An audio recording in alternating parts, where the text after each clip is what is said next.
Bismillahirrahmanirrahim. Alhamdulillahirabbil alamin. Alhamdulillahilladzi hadana li hada wa ma kunna linahtadiya laula an hadanallah. Asyhadu an la ilaha illallah wahdahu la syarikalah wa asyhadu anna Muhammadan abduhu wa rasuluh khatamul anbiya'i wal mursalin. Tsumma afdhalus salati wa atammus salam ala asrafi khalqihi ajma'in habibina wa habibi ilahil alamin abil qasimil mustafa Muhammad. Allahumma salli ala Muhammad wa ali Muhammad wa ajil wa ala alihi tayyibin tahirin al-madlumin al-ma'sumin bihim natawalla wa min a'daihim natabarra'u ilallahi ta'ala.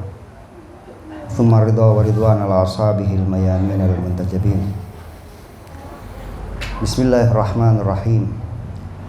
Allahumma kulli waliyyikal hujjati ibnil Hasan salawatuka alaihi wa ala abai fi hadhihi sa'ati wa fi kulli sa'a waliyan wa hafidhan wa qaidan wa nasiran wa dalilan wa aina hatta tuskinahu ardhaka tawa wa tumatti'ahu fiha tawila birahmatika ya arhamar rahimin. Ikhwan dan akhwat sekalian, assalamualaikum warahmatullahi wabarakatuh. Waalaikumsalam warahmatullahi wabarakatuh. Yang saya muliakan habaib, syaraif dan hadirin hadirat yang dirahmati oleh Allah. Puji syukur kehadirat Allah atas limpahan taufik, hidayah serta inayahnya sehingga pada malam hari ini kita masih diberi taufik oleh Allah untuk mencintai Rasulullah Sallallahu Alaihi Wasallam beserta ahlul bait beliau, sehingga kita masih diperkenankan oleh Allah untuk memperingati syahadah al-Imam Muhammadul Jawad alaihi afdhalus salati wassalam. Ikhwan dan akhwat rahimakumullah, ketika kita berbicara tentang sosok agung maksumin alaihim afdhalus salati wassalam yang dalam hal ini adalah al-Imam Jawad, yang kita tahu bahwa beliau adalah salah satu dari jajaran manusia suci pilihan ilahi, maka ketika kita berbicara tentang kesyahidan seorang maksum, maka kembali kepada ayat yang disebutkan oleh Allah Subhanahu wa taala bahwa seorang yang mati di jalan Allah, seorang manusia sempurna mustahil matinya tidak sempurna, ya. Dan tidak ada kematian yang lebih daripada kesyahidan terkait dengan masalah mati yang sempurna. Oleh karenanya kita lihat para maksumin alaihi salatu wassalam, dari baginda Rasulullah, Sayyidah Fatimah Zahra sampai nanti Al-Imamul Mahdi ajalallahu ta'ala farujahu syarif, yang mereka semuanya adalah manusia sempurna, maka matinya pun akan mati dalam kondisi syahadah. Karena kesyahidan adalah puncak kematian yang paling sempurna. Terkait dengan masalah syahadah, apa yang disinggung oleh Allah Subhanahu wa taala dalam ayat la tahsabannal ladzina qutilu fi sabilillahi amwatan bal ahya'un 'inda rabbihim yurzaqun. Ya, semuanya antum sudah sering mendengar ayat ini. Yang intinya bahwa di situ Allah Subhanahu wa taala mewanti-wanti, la tahsabanna. Jangan sekali-kali kalian, kalau kita mengartikan dalam arti yang letter, jangan sekali-kali kalian beranggapan bahwa orang-orang yang terbunuh di jalan Allah, syahid di jalan Allah, mereka adalah mati, tapi mereka adalah hidup. Bukan hanya sekedar hidup, bahkan mereka dapat rezeki khusus dari Allah Subhanahu wa taala, yang salah satu bentuknya adalah syafaat. Kita praktekkan kepada Al-Imam Muhammadul Jawad, yang kita tahu bahwa beliau juga syahid dalam membela ajaran datuknya Rasulullah Sallallahu Alaihi Wasallam, yang kita tahu bahwa para maksumin alaihi afdhalus sholati wassalam, khususnya imam-imam maksum dari Ahlul Bait ini berpegangan teguh terhadap apa yang diajarkan oleh datuk mulia mereka semuanya, di mana Ar-Rasul A'lam sallallahu alaihi wasallam pernah bersabda bahwa al-mautu raihanatul mu'min, bahwa kematian itu adalah raihanah, harum-haruman, ya, sesuatu yang menyegarkan buat seorang mukmin. Sehingga buat para maksumin alaihim afdhalus sholati wassalam, kematian itu bukan hal yang menakutkan, bahkan dirindukan, ya. Ketika kita katakan bahwa seorang maksum selalu merindukan kematian, bukan berarti mereka sembrono dalam hidup. Kita lihat mengaca dengan apa yang disampaikan oleh Al-Imam Husain ibn Ali ketika beliau melihat kematian, bahwa aku tidak melihat kematian itu la aral maut illa sa'adah, tidak melihat kematian itu kecuali kebahagiaan. Al-Imam Amirul Mukminin, datuknya para maksumin, imam-imam yang lain pun mengatakan apa? Wallahi libni Abi Thalib anasun bil maut katifli bi thadyi ummi. Demi Allah, buat putra Ibn Abi Thalib, ya, bahwa kematian itu, dia merindukan kematian sebagaimana apa? Seorang anak bayi merindukan tetek ibunya, ya. Ini semuanya sebagai bukti bahwa kematian buat seorang maksum merupakan satu hal yang dirindukan. Kita kembali kepada apa yang pernah disinggung oleh Allah Subhanahu wa taala dalam kitab Jawahirus Saniyah. Di situ membahas tentang hadis-hadis qudsi. Allah Subhanahu wa taala pernah berfirman dalam hadis qudsi bahwa seorang mukmin sejati, orang yang bertakwa kepada Allah sebenar-benarnya takwa, maka Allah akan jadikan orang tersebut dengan tanda kutip seperti Allah Subhanahu wa taala. Dia akan menjadi miniaturnya Tuhan di alam semesta. Jika seorang yang bertakwa biasa saja, dia akan disamakan, dimiripkan dengan Allah Subhanahu wa taala, apalagi imamul muttaqin, imamnya para orang-orang bertakwa. Dan imamul muttaqin, walaupun itu julukan resmi Al-Imam Amirul Mukminin, tapi setiap maksum semuanya memiliki gelar itu, ya, karena mereka memiliki ketaatan yang sangat tinggi. Ayat yang antum sering dengar di khutbah-khutbah Jumat, ittaqullah haqqa tuqatih, siapa yang bisa menjalankan itu 100% kecuali maksumin alaihi salatu wassalam. Seorang mukmin biasa seperti ana antum semuanya ini mustahil akan sampai pada derajat haqqa tuqatih, takwa sebenar-benarnya takwa. Itu mustahil. Yang bisa melakukan ayat ittaqullah haqqa tuqatih hanya maksumin alaihi salatu wassalam, selayaknya ketakwaan itu diartikan, ya, ala kulli hal.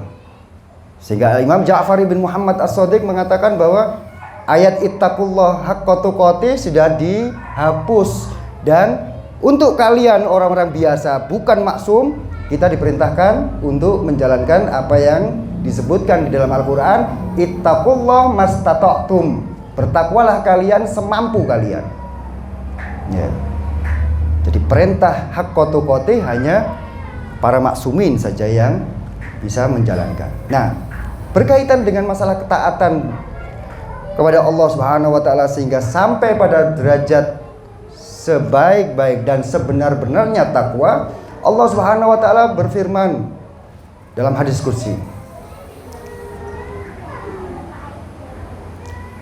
abdi ati'ni, wahai hambaku, taatlah kalian kepadaku. Aj'aluka mithli, bisa dibaca aj'aluka mathali. Engkau akan aku jadikan sebagai masal, perwujudan dari permisalan, contoh miniatur daripada Tuhan. Saya baca agak cepat aja. Ana ghaniyun la aftakir aj'aluka ghaniyan la taftakir. Aku adalah zat yang maha kaya, yang aku tidak butuh kepada siapapun. Aj'aluka ghaniyan la taftakir. Aku akan jadikan engkau kaya dan tidak butuh terhadap siapapun. Ya. Kalau kita taat kepada Allah sampai pada derajat ketakwaan yang tinggi, maka antum akan seperti Allah. Sekali lagi, sepertinya itu tanda kutip ya. Allah zat yang maha kaya, tidak butuh kepada siapapun dan apapun. Maka Allah Subhanahu wa ta'ala kalau melihat seorang hamba ini taat, takwa tingkat tinggi, maka hamba tersebut akan dijadikan kaya dan tidak butuh kepada siapapun. Kita lihat sejarah para maksumin. Tidak pernah dalam sejarah para maksumin mendekat kepada para penguasa untuk cari muka di depan para penguasa. Karena rata-rata penguasa zaman itu adalah para penguasa yang zalim. Mereka juga tidak DP, ngemis sama orang kaya. Karena mereka tidak butuh kepada kekayaan. Ini bukti bahwa para maksumin adalah sosok-sosok yang sudah menjadi miniaturnya Tuhan. Walaupun mereka secara zahir hidupnya sederhana, tapi mereka adalah orang yang kaya sejatinya, tidak butuh kepada siapapun. Justru orang-orang itu butuh terhadap imam maksum. Itu yang pertama, masalah kekayaan. Yang kedua, ana hayyun la amut aj'aluka hayyan la tamut. Aku, kata Allah, adalah zat yang maha hidup dan tidak mungkin akan mati. Aku akan jadikan engkau, kalau engkau bertaat kepadaku, hayyan la tamut. Engkau selalu hidup dan tidak mungkin mati. Siapa bilang bahwa baginda Rasulullah SAW telah wafat? Fisiknya memang betul wafat, tapi spiritnya sampai detik ini beliau masih hidup. Siapa bilang bahwa Imam Husain ibn Ali sudah mati dan tidak ada di dunia ini? Terbukti keberadaan antum semuanya, bukti bahwa Imam Husain adalah sosok yang masih hidup sekarang ini. Memang fisiknya sudah dimakamkan di Karbala sana, tapi semangatnya sudah terwariskan pada diri antum semuanya, sehingga Rasulullah SAW bersabda, inna liqatlil Husain hararatan fi qulubil mu'minin. Terbunuhnya Imam Husain itu menjadi bara yang selalu membara di hati orang-orang yang beriman. Bukti Al-Husain tidak mati, spiritnya ada di antum semuanya. Ya. Bukan hanya Al-Imam Al-Husain, hatta Al-Imamul Jawad. Nanti akan kita lihat. Ya. Karena imam satu dengan imam yang lain saling terkait, tidak mungkin bisa dipisahkan antara Imam Ali dengan Imam Husain, Imam Husain dengan Imam Ali Zainal Abidin, Imam Ali Zainal Abidin dengan Imam Muhammadul Jawad, dan seterusnya. Mereka adalah 14 tapi satu tapi 14 dari min syajaratin nubuwah, dari pohon kenabian yang satu. Tidak bisa dipisahkan. Sehingga satu sifat disifatkan kesempurnaan ini pada satu sosok maksum, maka itu mewakili semuanya. Dan yang ketiga, Allah Subhanahu wa ta'ala berfirman, ya, ana mahma asya yakun aj'aluka mahma tasya yakun. Aku adalah zat yang apapun ketika aku menghendaki maka itu akan terjadi. Aj'aluka mahmatasya yakun. Aku akan jadikan engkau, kalau engkau bertakwa dan taat padaku, apapun yang engkau kehendaki akan terwujud. Ini berhubungan dengan wilayah takwiniyah Ahlul Bait alaihim afdhalus salatu wassalam. Berhubungan dengan mukjizatnya para maksumin alaihim afdhalus salatu wassalam. Tentunya maksumin tidak seperti kita, sehingga mengobrol mukjizat hanya untuk pamer saja. Kita lihat betapa Sayyidah Zahra alaiha afdhalus salatu wassalam, Al-Imam Amirul Mukminin, keluarga kecil ini hidup, antum lihat dalam sejarah, hidupnya kadang makan kadang enggak. Padahal tanah Fadak yang dimiliki oleh Sayyidah Zahra sebegitu besarnya, itu bisa dimakan sendiri oleh Sayyidah Zahra, tapi tidak sepeser pun dari keuntungan tanah Fadak dimanfaatkan untuk pribadi Sayyidah Fatimah Zahra. Dan ini yang diberitahukan kesaksiannya oleh Abu Dzar sebagai sekretaris merangkap bendaharanya Sayyidah Zahra. Sehingga antum lihat sejarah bagaimana turunnya ayat it'am, wa yut'imuna at-ta'ama ala hubbihi miskinan wa yatiman wa asira, dan seterusnya. Itu Sayyidah Zahra akhirnya tidak jadi buka puasa hanya karena makanannya mepet dikasihkan kepada 3 kelompok orang tadi. Padahal kekayaan, kalau beliau ingin kaya bisa.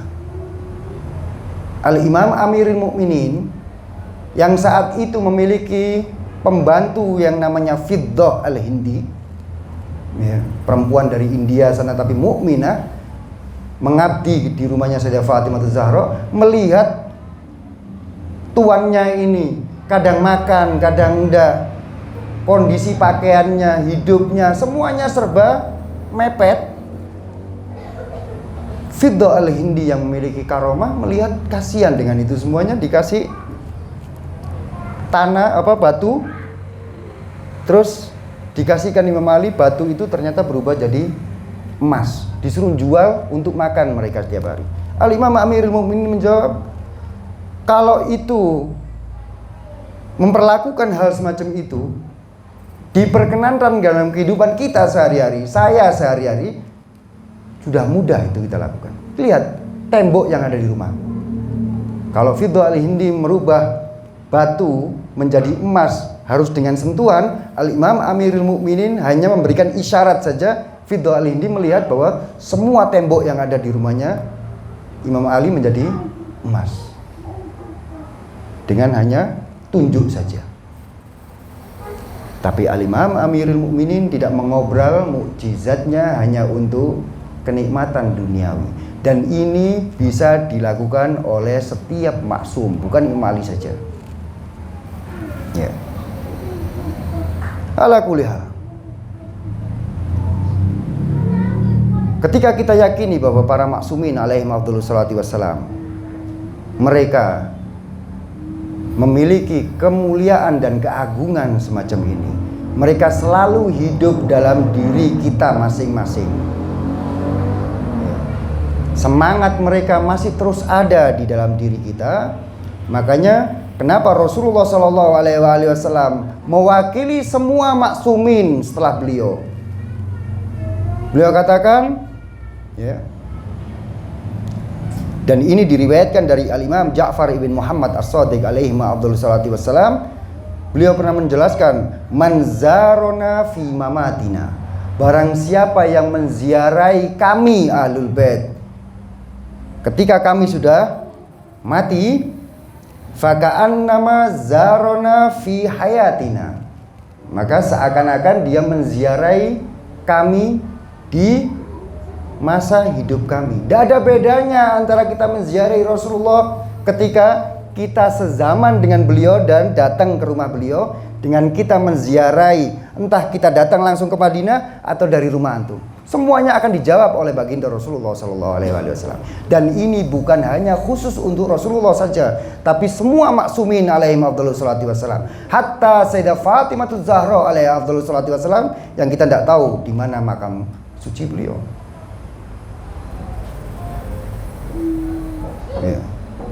Jadi tidak ada alasan untuk kita sedih dalam kondisi apapun. Kita bisa berhubungan dengan para maula-maula kita, para pemimpin kita. Aneh ketika ada orang mengaku sebagai Syiah, tapi dia merasa hidup sendirian tanpa ada yang mendampingi di saat para maksumin sudah membuka pintu lebar-lebar untuk dapat menziarahi para maksumin. Sekarang ini sama seperti menziarahi mereka-mereka ketika masih hidup. Ya. Kita kembali kepada sejarah Al-Imam Muhammadul Jawad. Ikhwan dan akhwat sekalian, terkait dengan Al-Imam Muhammadul Jawad, kita tahu bahwa dulu pernah saya singgung terkait dengan masalah fase-fase para maksumin alaihi afdhalus salatu wassalam. Dari 14 maksum itu bisa dibagi menjadi 3 bagian. Dan Al-Imam Muhammadul Jawad adalah bagian yang terakhir. Bagian pertama dari yang 3 yang terakhir.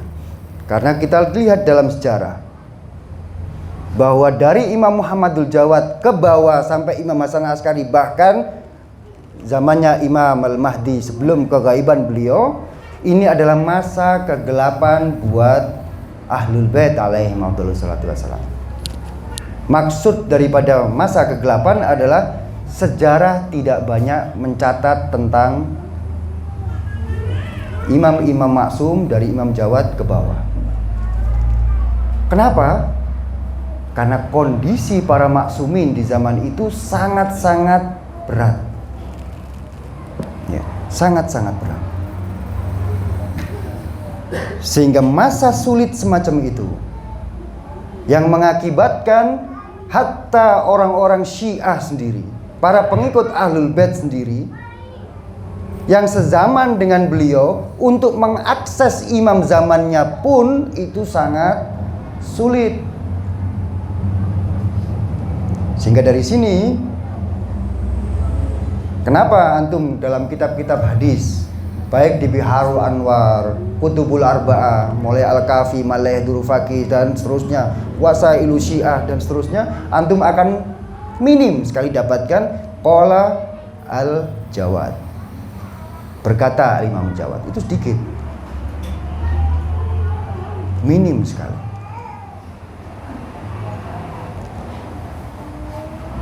Betapa madlumnya Al-Imam Muhammadul Jawad dalam hidupnya, dalam sejarah, ikhwan sekalian. Antum bisa lihat dalam kitab Makasibul Muharramah.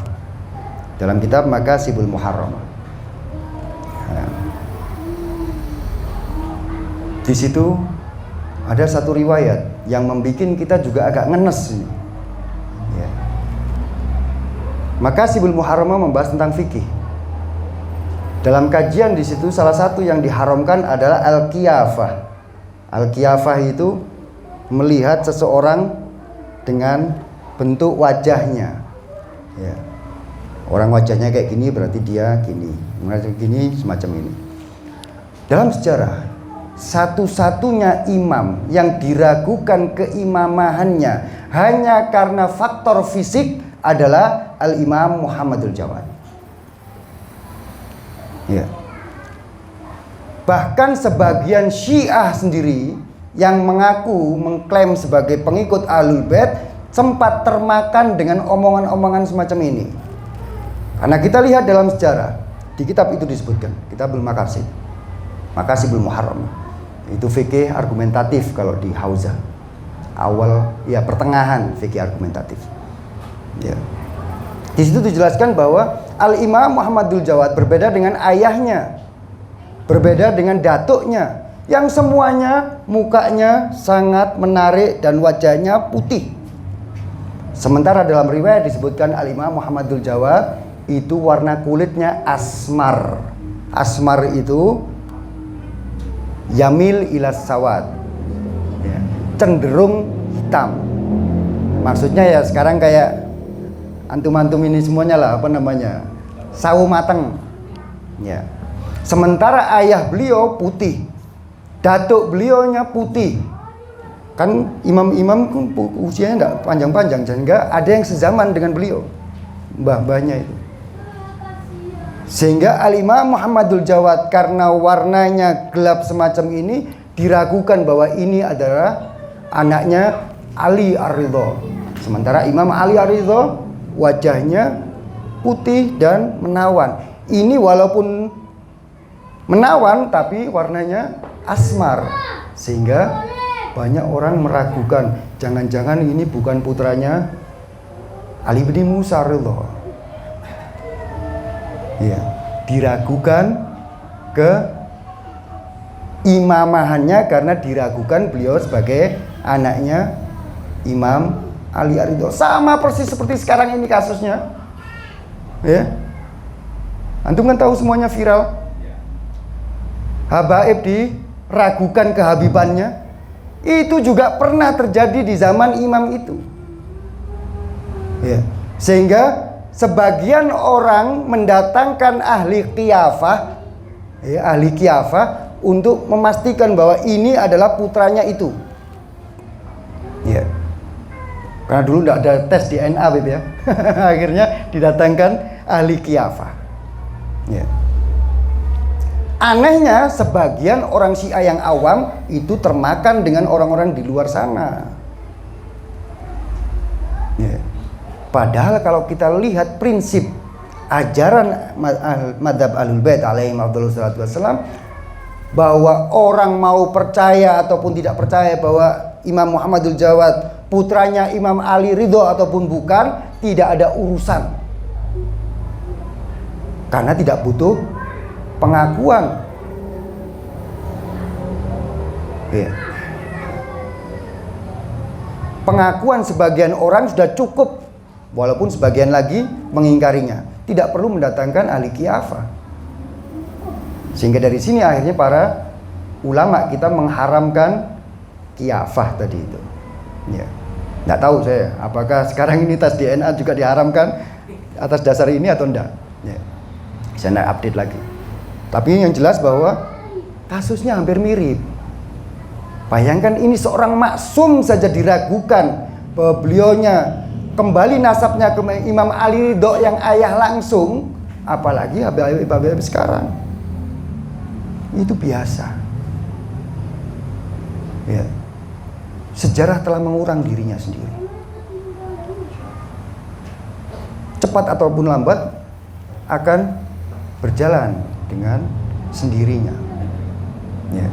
Sama. Kita tidak tahu juga ketika kejadian Imam Muhammad Jawad. Tapi alhasil, ini bukti bahwa betapa madlubnya Al-Imamul Jawad. Hatta beliau sebagai putranya Imam Ali Ar-Ridha pun diragukan, apalagi keimamahannya.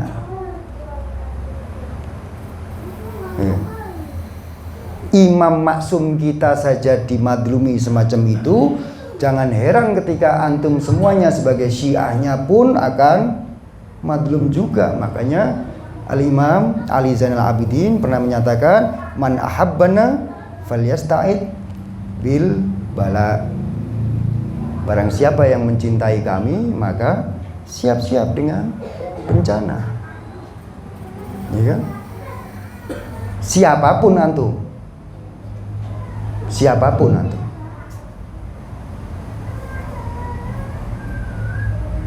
Hatta Al-Imamul Khumaini ridwanullah ta'ala alaih yang jelas-jelas seorang sosok agung, seorang sayyid besar, itu pun kesayyidannya berapa kali diragukan oleh orang-orang yang benci terhadap Syiah. Ya. Apalagi habaib kita yang katanya setelah Syi'i akhirnya jadi mantan Habib. Ya kan? Jangan heran.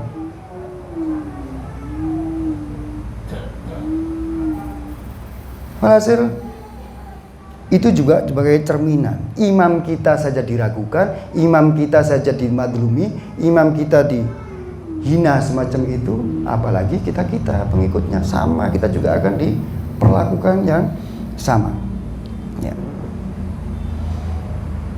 Belum lagi kasus bahwa bagaimana beliau dipaksa untuk menikahi anak seorang penguasa zalim zaman itu, sehingga para penguasa Abbasi 24 jam bisa melihat gerak-geriknya Al-Imam Muhammadul Jawad. Karena mata-matanya bukan orang lain, mata-matanya adalah orang yang serumah dengan dia ya. Ummul Fadl adalah anaknya penguasa zaman itu ya, kayak sekarang putrinya raja lah ya, menikahi putrinya raja kan semua gerak-geriknya ketahuan ya. Sebagaimana istri kita tahu bagaimana kita tidur, bagaimana kita makan, bagaimana kita mandi, bagaimana kita aktivitas keseharian, kita ketamuan siapa, semuanya tahu. Memang sengaja penguasa zaman itu menikahkan kepada Imam Muhammadul Jawad agar supaya gerak-geriknya Imam Jawad bisa ditelisik. Ini juga bukti lain kemadluman Al-Imam Muhammadul Jawad ya. Sehingga jangan heran juga ketika pengikut Syiah selalu dicurigai, dimanapun dicurigai, apapun yang dilakukan nanti dianggap ini takiyah. Kalau tidak, padahal takiyah itu ada prosedurnya, tidak semua ditakiyai. Agar supaya apa? Digembar-gemborkan bahwa apapun yang diomongkan, apapun yang dilakukan Syiah adalah takiyah, agar supaya orang di luar sana yang baik-baik tidak percaya terhadap apapun yang dilakukan oleh Syiah Ahlul Bait alaihim wassalatu wassalam. Karena semua dianggap takiyah ya. Alhasil ikhwan dan akhwat sekalian,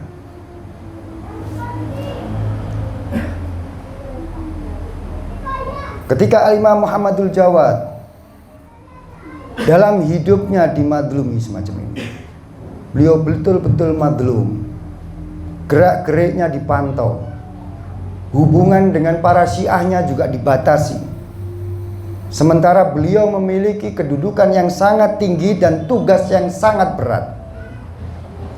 Kita tetap berpegangan kepada ayat yang mengatakan bahwa afamay yahdi ilal haqqi ahaqqu ayyuttaba. Apakah orang yang menunjukkan kepada kebenaran, hidayah, lebih berhak untuk diikuti atau orang-orang yang dia itu butuh hidayah?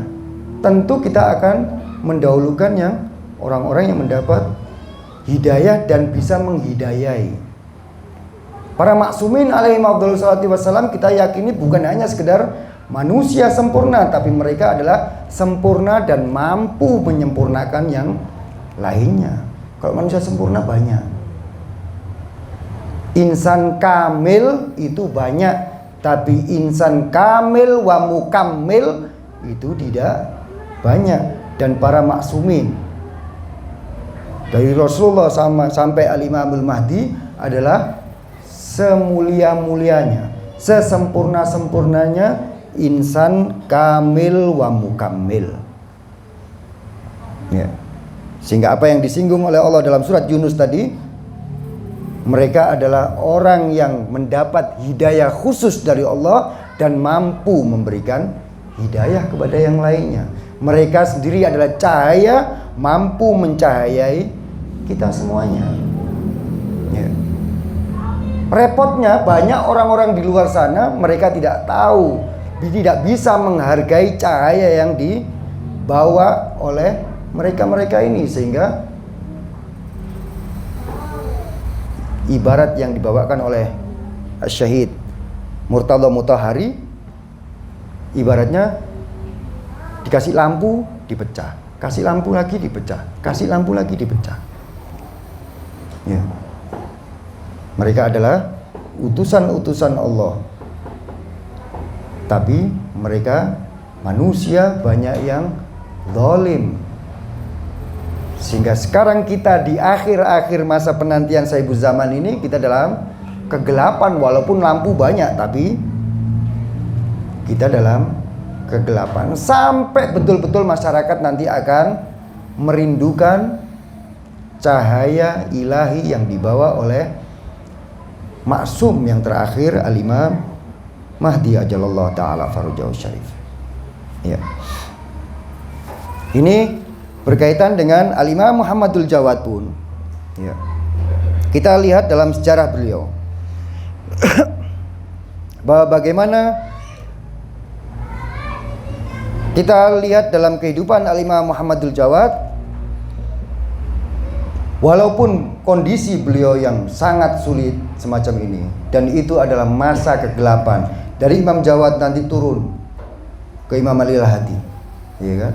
Turun lagi ke Imam Hasan Al-Askari, sampai nanti ke Imam Al-Mahdi di akhir-akhir sebelum masa keghaiban. Itu adalah masa yang sangat sulit, ya. Sehingga sekali lagi imbasnya ke kita juga. Selain sejarah tentang Imam Muhammad Jawad, sedikit hadis-hadis yang kita dapatkan dari Imam Muhammadul Jawad, sedikit dibanding Imam Maksum yang lainnya, ya.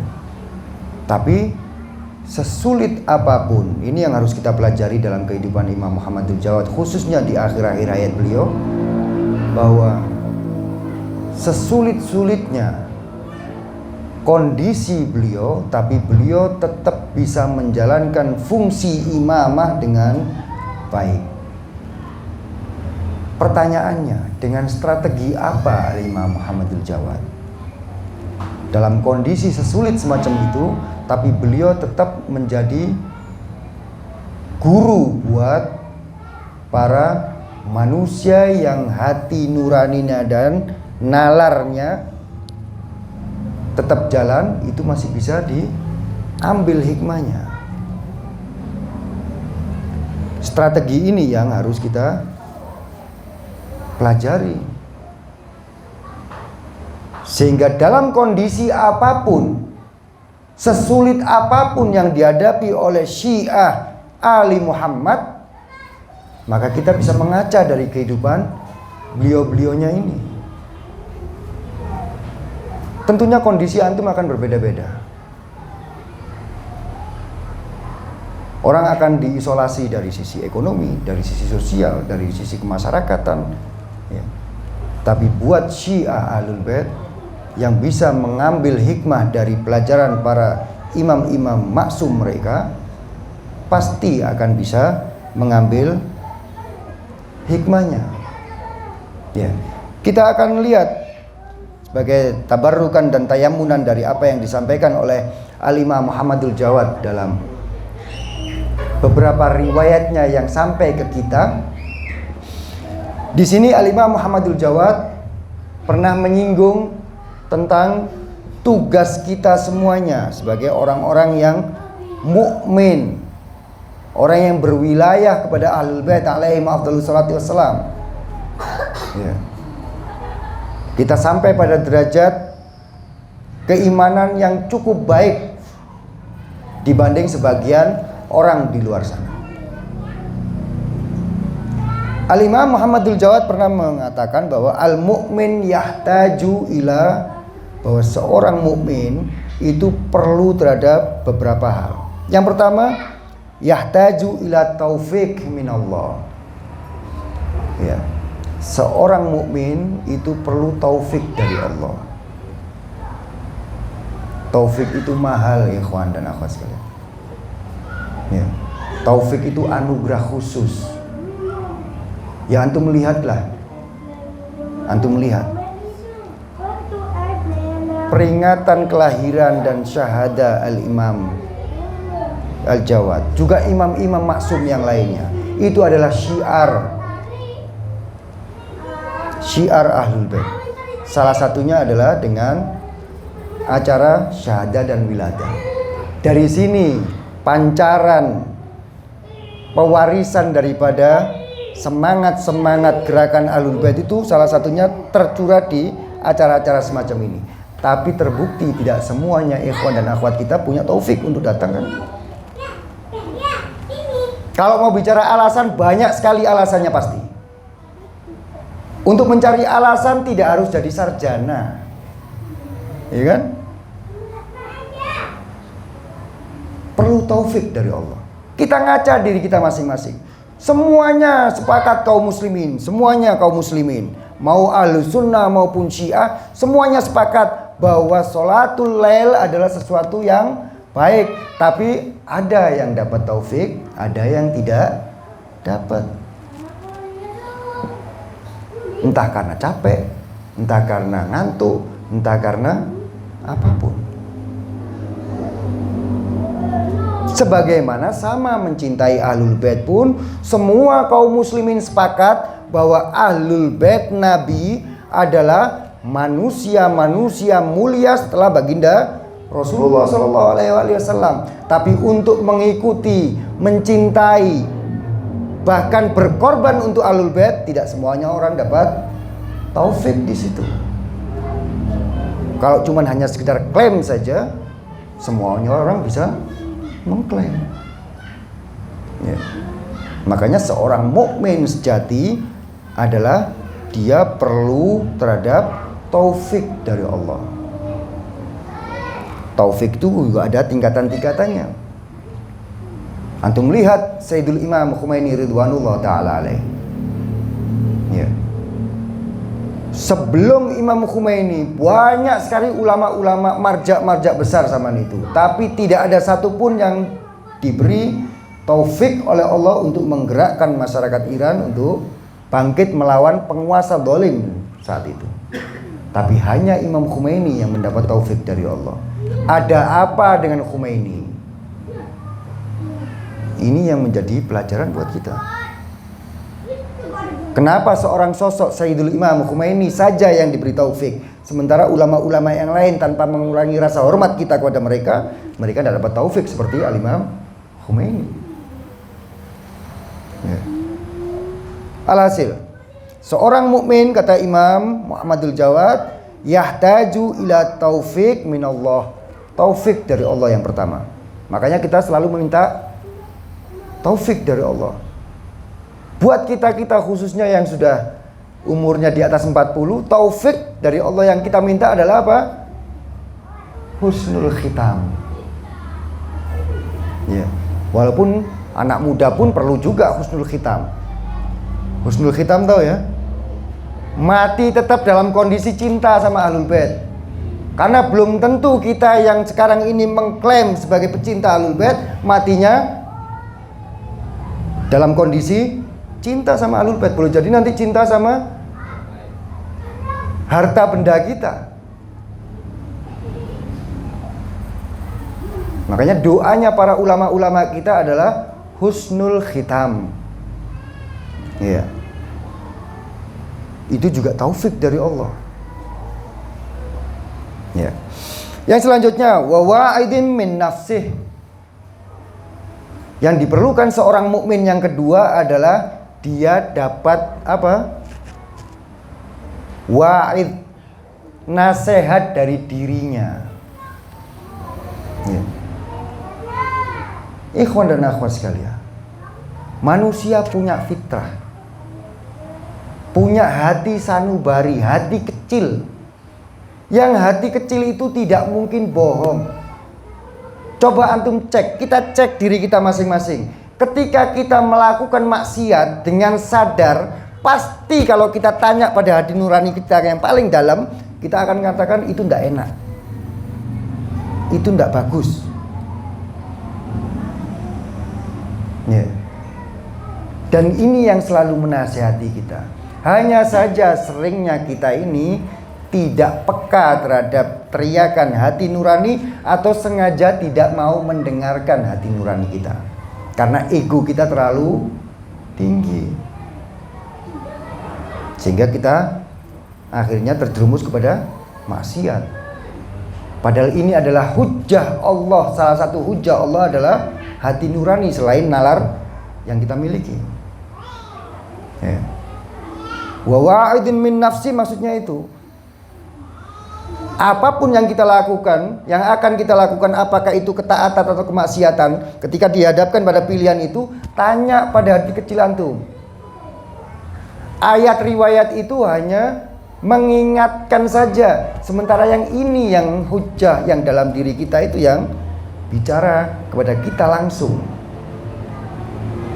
Ya.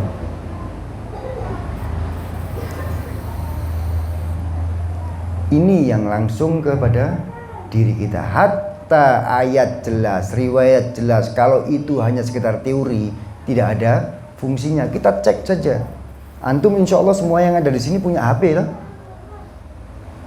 Di grup WA antum, medsos antum, entah itu Twitter, entah itu Facebook, entah itu apapun, seliweran riwayat-riwayat Ahlul Bait, seliweran ayat-ayat Al-Quran, semuanya indah. Tapi berapa persen yang kita lakukan? Paling kita ngomong wajib nih riwayat. Kalau ajib saja, ucapannya para maksum mana yang tidak ajib? Tapi itu mengena di hati kita atau tidak? Ya. Kalau cuman sekedar ajib-ajib saja, ucapannya Lotse, Konfusius ataupun yang lainnya juga ajib. Masalahnya bukan ajib atau tidak ajibnya, apakah itu sampai ke hati kita atau tidak. Ya. Hatta ucapan firman-Nya Allah sekalipun kalau kita tidak mengiyakan hati kita, maka percuma. Apalagi ucapannya hamba Allah. Hatta hamba Allah seperti Sayyidul Wujud Rasulullah SAW tidak ada artinya kalau hati kita tertutup. Ya. Makanya perlu wawa'idin min nafsi. Kembali kepada hati nurani masing-masing. Ya. Ini kayaknya sederhana, tapi prinsip apa yang diajarkan oleh Al-Imam Muhammadul Jawad. Ya. Yang selanjutnya wa qabulin mimman yansahu. Menerima siapapun yang menasehati. Jangan mentang-mentang saya ini dianggap sebagai ustadz terus tidak mau dinasehati oleh orang yang bukan ustadz. Mentang-mentang ini orang kaya tidak mau dinasehati sama orang yang miskin.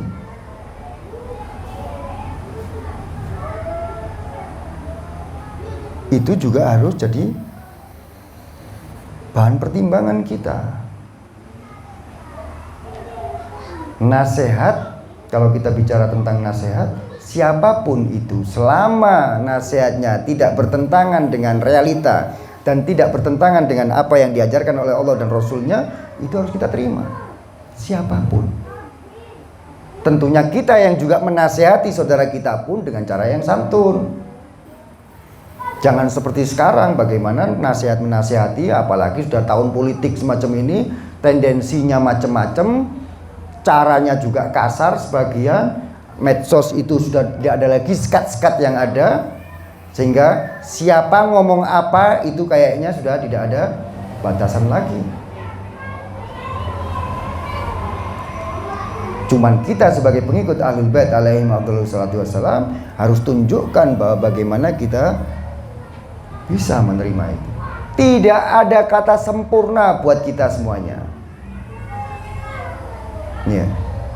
Orang itu terus sampai pada tingkat kesempurnaan, lebih sempurna lagi, lebih sempurna lagi. Takamul, ada menuju kepada kesempurnaan. 3 hal ini ikhwan dan akhwat sekalian. Apa yang disampaikan oleh Al-Imam Muhammadul Jawad terkait dengan gerakan itu juga kembali ke 3 hal ini. Gerakan Ahlul Bait kembali kepada 3 hal ini.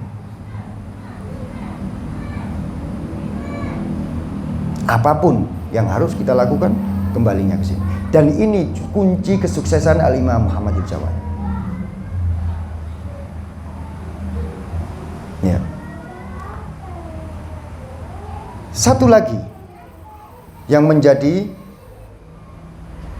peringatan Imam Muhammadul Jawad kepada kita semuanya, yang bisa kita jadikan sebagai pedoman buat orang-orang yang hidup sezaman dengan beliau atau setelah beliau, bahkan setelah sekian ribu tahun seperti kita sekarang ini, pegangi ucapan ini agar supaya kita bisa bergerak sebagaimana Al-Imam Muhammadul Jawad. Dalam kondisi sesulit apapun beliau tetap bisa bergerak.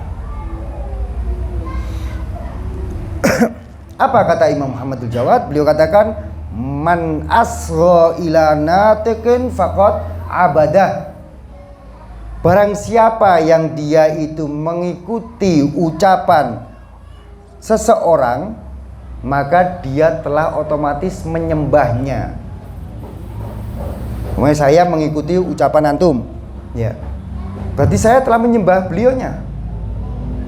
Faqad abadah, sungguh telah menyembahnya, memperhamba diri kepada dia, menghambakan diri. Kemudian dilanjutkan, fa in kana natiku anillah faqad abadallah. Kalau orang itu berbicara dengan landasan Allah Subhanahu wa taala, maka saya yang mengikuti dia berarti telah menyembah dan menghambakan diri kepada Allah Subhanahu wa taala. Tidak lihat orangnya, lihat yang diomongkan. Ya. Tapi prinsipnya, siapapun yang mengikuti omongan seseorang berarti dia telah menghambakan diri pada dia. Kalau orang itu yang diikuti membawa wahyu, ucapan-ucapan para maksum, ucapan-ucapan firman-firman Allah, maka berarti saya menyembah Allah, karena maksumin kembalinya juga kembali ke Allah juga. Tapi wa in kana natiku yantiku an lisani iblis faqad abadah. Ya. Tapi kalau orang itu berbicara dengan lisan iblis, mengajak kepada perpecahan, mengajak kepada adu domba, mengajak kepada fitnah dan seterusnya yang berhubungan dengan negatif, maka berarti saya telah menyembah iblis. Ini prinsip ikhwan dan akhwat sekalian. Kalau ini kita pegangi, kita tidak silo dengan titel apapun yang dimiliki oleh orang tersebut. Walaupun sorbannya sak tempe sekalipun, kitabnya sak gudang, tapi ketika dia berbicara atas nama iblis, maka kita tidak boleh ikut karena kita akan menyembah iblis. Pakaian bukan tolok ukur. Ini yang ingin disampaikan Imam Muhammadul Jawad. Titel, status atau apapun itu bukan tolok ukur. Tolok ukurnya adalah apa yang disampaikan dia dari Allah atau dari iblis. Itu saja. Sehingga apa? Pesan yang selanjutnya disampaikan oleh Imam Muhammadul Jawad, antum sebagai kita ini, sebagai orang awam pun harus gunakan nalar dan nurani kita. Antum tahu dari mana bahwa Sayyidul Imam Khomeini adalah sosok yang dia membawa cahaya ilahi? Antum tahu dari mana bahwa Sayyidul Qaid Al-Imam Khamenei hafizahullah adalah dia berbicara atas nama Tuhan, bukan atas nama iblis. Kita pun juga harus bisa memilah dan memilih, sehingga tahu bahwa Sayyidul Qaid berbicara dengan membawa nama Allah. Dengan cara apa wong kita ini awam? Kita tidak tahu banyak hadis, kita tidak tahu banyak tafsir-tafsir ayat Al-Quran. Kita kembali kepada tadi, bahwa wawa'idun min nafsih. Kita perlu kembali kepada diri kita masing-masing. Kita ini bisa menilai orang ini baik ataupun tidak dengan nalar antum yang sehat dan hati nurani antum yang masih bersih. Tidak perlu ayat riwayat untuk menilai bahwa orang ini baik atau tidak. Tapi jangan dicampuri dengan kepentingan lo ya. Hati kecil. Kalau dalam bahasa kajian akhlak, qalbun sanubari, pakai shot tulisannya, sanubari. Hati sanubari. Hati terkecil. Itu tidak mungkin bohong, mustahil hati sanubari itu kok. Karena itu kembali pada fitrah. dan apapun yang berhubungan dengan nalar sehat manusia. Hati sanubari, hati terkecil, mustahil bertentangan dengan apa yang diajarkan oleh Ar-Rasul Azam dan Ahlul Baitnya. Itu mustahil. Karena itu hujah Allah, ini juga hujahnya Allah. Sehingga kita tahu bahwa sosok agung seperti Al-Imam Muhammadul Jawad layak diikuti pun karena riwayat-riwayat yang kembali kepada beliau semuanya mengajak kepada kebaikan, dan iblis mustahil mengajak kepada kebaikan. Hanya Allahu nurus samawati wal ardh, cahaya yang menghantarkan kita kepada kebaikan, bukan kegelapan. Ini pegangan kita, ya kawan dan akhwat sekalian. Pesan Imam Muhammadul Jawad yang bisa kita ambil dari hikmah beliau berkaitan dengan hari kesyahidan beliau, di mana beliau syahid karena melakukan tugas imamah. Padahal penguasa zaman itu tahu betul Imam Muhammadul Jawad tidak mengumpulkan pasukan. Imam Muhammadul Jawad tidak ingin mau melakukan kudeta. Tapi kenapa beliau tetap harus dibunuh? Karena beliau mengajarkan kepada sesuatu yang apa? Membawa cahaya ilahi, yang ini tidak disukai oleh pasukan-pasukan setan, pasukan-pasukannya iblis. Sehingga pasukan setan dan iblis inilah yang akhirnya terpaksa mereka dengan ego mereka membunuh Al-Imam Muhammadul Jawad. Kita yang mengikuti Imam Muhammadul Jawad harus pandai mengambil hikmah dari itu semuanya.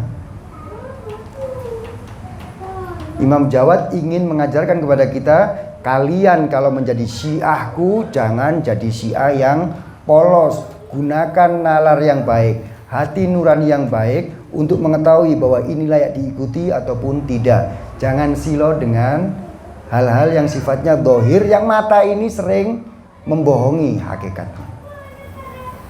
Bajunya ulama tidak taunya dia hakikatnya iblis. Itu banyak. Apalagi di akhir-akhir zaman semacam ini. Ngakunya Syiah tidak taunya dia setan juga. Ya. Kita lihat berapa banyak kelompok-kelompok atau orang-orang Syiah tapi berangkulan dengan Zionis Israel. Padahal Zionis itu sebagaimana yang diajarkan oleh Sayyidul Imam Khomeini, itu adalah garis merah yang mustahil akan kita bisa langgar. Tetap ini adalah musuh yang nyata. Ya. Tapi kenapa ada orang-orang Syiah yang sebagian di Azerbaijan itu berangkulan? Itu bukan Syiah.